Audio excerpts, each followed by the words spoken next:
Halo teman-teman, pada kesempatan ini kelompok kami akan menjelaskan cara kerja enzim melalui teori kunci gembok dan induksi pas dengan ilustrasi stop motion.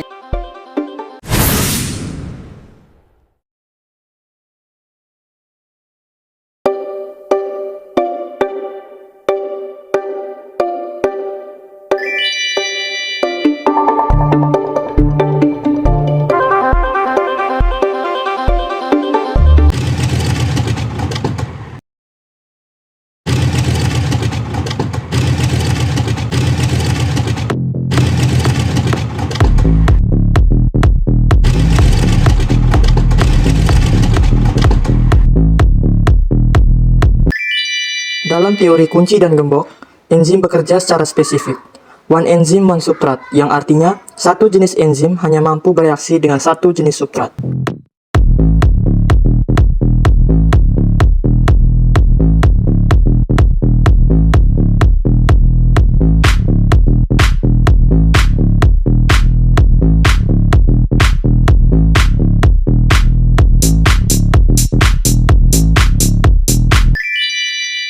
Teori kunci gembok, saat enzim dengan substrat yang berbeda jenis bertemu, enzim tak dapat bereaksi.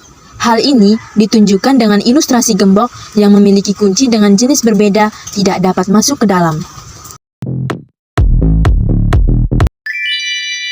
Sedangkan saat enzim dengan substrat memiliki jenis yang sama, enzim dan substrat berada pada kondisi yang cocok dan mampu bereaksi. Ini ditunjukkan dengan ilustrasi kunci mampu masuk ke dalam gembok. Setelah membentuk kompleks enzim, substrat, dan bereaksi, enzim akan melepaskan substrat yang sudah selesai melalui reaksi yang disebut sebagai produk. Ini ditunjukkan dengan ilustrasi gembok yang dapat terbuka.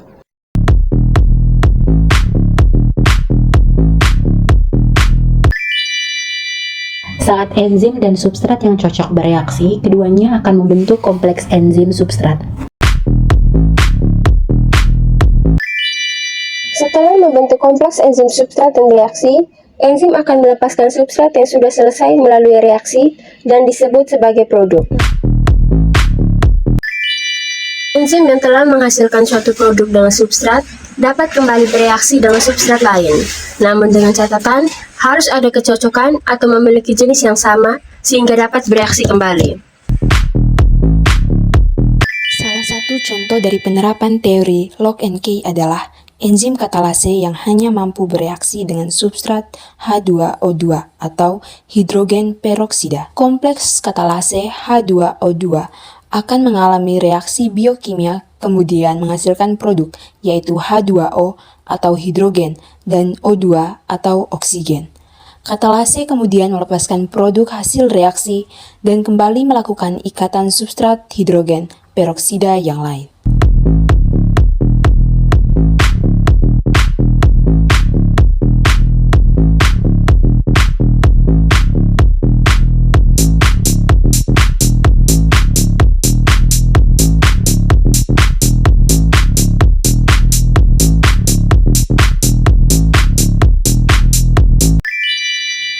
Teori enzim yang kedua adalah teori induksi pas. Berbeda dengan cara kerja enzim sebelumnya, enzim dapat bekerja secara bebas dengan substrat dan tidak bekerja secara spesifik. Lalu, bagaimana cara kerja teori induksi pas?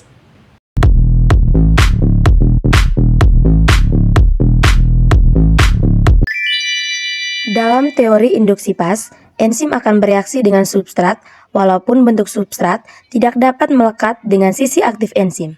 Enzim kemudian menyesuaikan bagian sisi aktifnya dengan bentuk substrat supaya enzim dan substrat mampu membentuk kompleks enzim substrat, bereaksi, dan kemudian menghasilkan produk.